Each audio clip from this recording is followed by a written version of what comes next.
was it like working with Mark Hamill?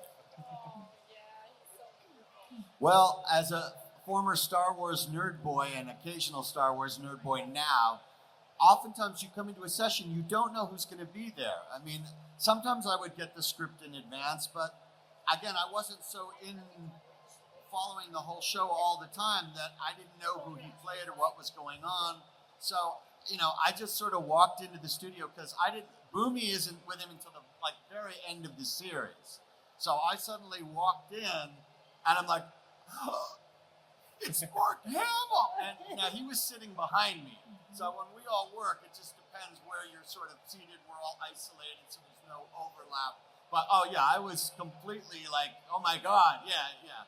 But so I know we're in the same scene together, but I never actually looked at Mark while working. But no, it was a total thrill. Yeah.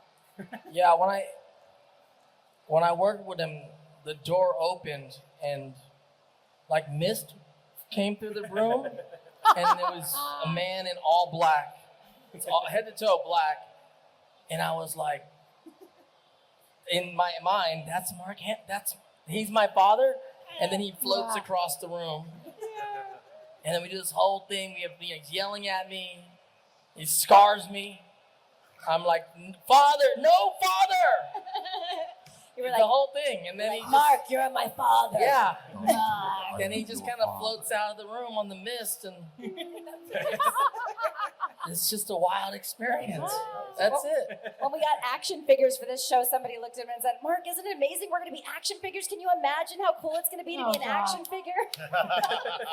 He was the original action figure.